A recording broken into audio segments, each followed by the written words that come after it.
ഇപ്പൊ ചിദംബരം ഇനിയിപ്പോ ഒരു സിനിമ സംവിധാനം ചെയ്യണമെങ്കിൽ ആര് വെച്ച് പടം ചെയ്യണം എന്നാണ് ഒരു ആഗ്രഹമുള്ള, അങ്ങനെ ഒരു ഡ്രീം ഉണ്ടോ? മമ്മൂട്ടി, മോഹൻലാൽ ഉറപ്പായിട്ടും കഥ ഉണ്ടെങ്കിൽ പറയാം. ഞാൻ കഥയ്ക്ക് മോഹൻലാലിനെ പറ്റി പറഞ്ഞപ്പോഴാ നിങ്ങളുടെ ഡ്രീം പ്രോജക്റ്റ് എന്തായിരിക്കും? ഇല്ല, അങ്ങനെയൊന്നുമില്ല. ഞാൻ എൻ്റെ അടുത്തൊരു സിനിമയുടെ ശ്രമത്തിലാണ്. എൻ്റെ കാസ്റ്റിംഗ് ഒക്കെ ആയി വരുന്നേ ഉള്ളൂ. വളരെ പ്രതീക്ഷയോടെയാണ് ആരാധകർ കൺഫേം ലാലേട്ടനെ വെച്ചൊരു പടം ഉണ്ടാകട്ടെ ഉടനെ തന്നെ. ഉടനെ പ്രഖ്യാപിക്കും? ഇല്ല, അങ്ങനെയൊന്നുമില്ല. ആലോചനകളൊക്കെ നടക്കുന്നേ ഉള്ളൂ, എഴുത്ത് പരിപാടികൾ. ഒരു കാര്യം എന്ന് പറഞ്ഞു കഴിഞ്ഞാൽ ഇപ്പൊ സിനിമകൾക്ക് നേരെയുള്ള ഒരു ക്രിറ്റിസിസംസ് ഭയങ്കരമായിട്ട് വരുന്ന ഒരു കാലമാണ്. പ്രത്യേകിച്ചും പറഞ്ഞു കഴിഞ്ഞാൽ ഒരു സിനിമ റിലീസ് ആവുന്നു, തിയേറ്ററിൽ പോകുന്നു, ഫസ്റ്റ് ഡേ തന്നെ ആൾക്കാർ കാണുന്നു, പ്രത്യേകിച്ച് സോഷ്യൽ മീഡിയ ഇൻഫ്ലുവൻസേഴ്സ് ആയിട്ടുള്ള ആൾക്കാർ വരുന്നു, അവർ തന്നെ ഒരു റേറ്റിംഗ് കൊടുക്കുന്നത് കൊള്ളത്തില്ല, പക്ഷേ എന്ത് പടം ഇത് എന്നൊക്കെ പറഞ്ഞിട്ട് അവരുടേതായിട്ടുള്ള ഒരു യൂണീക് സാധനം മാനറിസംസ് ഒക്കെ വെച്ചിട്ട് ഒരു സാധനം പറയുന്നു. അത് ശരിക്കും പറഞ്ഞു കഴിഞ്ഞാൽ ഒരു സിനിമ ഇൻഡസ്ട്രീനെ അല്ലെങ്കിൽ ഓഡിയൻസിനെ അത് എഫക്ട് ചെയ്യുന്നതായിട്ട് തോന്നിയിട്ടുണ്ടോ? ഇല്ല, ഞാൻ അങ്ങനെ വിശ്വസിക്കുന്നില്ല ഒരു കാര്യത്തും. ഞാൻ സിനിമ നല്ലതാണെങ്കിൽ ആരെന്ത് മോശം പറഞ്ഞാലും സിനിമ ഓടും.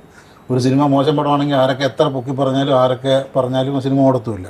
ഒരു സിനിമ കാണാൻ തീരുമാനിക്കുന്ന പ്രേക്ഷകരിൽ മേജർ ആൾക്കാരും ഞാൻ വിശ്വസിക്കുന്ന കുറച്ച് ആളുകളുണ്ട്. അതിപ്പോൾ അവരുടെ ടേസ്റ്റും ഈ മറ്റുള്ളവരുടെ ടേസ്റ്റും ഒക്കെ ആയിട്ട് സാമ്യമുള്ളൂ. അപ്പോൾ എനിക്കിപ്പം ചിലപ്പോൾ ചിതുവായിട്ട് ഞാൻ സ്ഥിരം കമ്മ്യൂണിക്കേറ്റ് ചെയ്യുന്ന ചില ആളുകളുണ്ടാവും. അവർ പടം ഇറങ്ങി അന്ന് കണ്ട ഓക്കെ, അവൻ ചിലപ്പോൾ നല്ലതെന്ന് പറയുന്ന സിനിമകളായിരിക്കും എനിക്ക് കൂടുതൽ ഇഷ്ടപ്പെടുന്നത്. അങ്ങനെയൊക്കെ ഉണ്ട്. അതിപ്പം ഓരോരുത്തരുടെ ടേസ്റ്റാണ്. സിനിമ നമുക്ക് ആരുടെ ഒരു കോമൺ പരിപാടിയല്ല. അപ്പം അതുകൊണ്ട് ഒരു സിനിമ നല്ലതാണെന്ന് ഒരാൾ കണ്ട് ഇറങ്ങി ഫീൽ ചെയ്ത് കഴിഞ്ഞാൽ അവൻ്റെ ഒരു പേഴ്സണൽ സർക്കിളിൽ അയാളൊരു അഭിപ്രായം പ്രകടിപ്പിക്കും. അതിൽ നിന്നാണ് ടിക്കറ്റ് കൺവേർഷൻ വരുന്നതെന്നാണ് ഞാൻ വിശ്വസിക്കുന്നത്. അതല്ലാണ്ട് ഒരു ബോധപൂർവമായിട്ടുള്ള ഒരു ശ്രമം ഒന്നും ഉള്ളതായിട്ടൊന്നും തോന്നുന്നില്ല. ശ്രമം ചിലപ്പോൾ ഉണ്ടാകും, അതൊന്നും അത്ര എഫക്റ്റീവ് അല്ല എന്നാണ് ഞാൻ പറയുന്നത്. വളരെ ചെറിയ ലൈറ്റായിട്ടുള്ള ചെറിയൊരു ഇമ്പാക്റ്റ് ചിലപ്പോൾ ഉണ്ടാക്കാൻ പറ്റുമായിരിക്കും. വളരെ പവർഫുൾ ആയിട്ടുള്ള വളരെ ഫോളോവേഴ്സുള്ള ഒരു റിവ്യൂവർ ഒരു നല്ല സിനിമ മോശമാണെന്ന് പറഞ്ഞാൽ ചിലപ്പോൾ ആദ്യത്തെ ഒരു ദിവസം 2 ദിവസം അതിനെ ചിലപ്പോൾ ഒന്ന് ബാധിച്ചേക്കാം.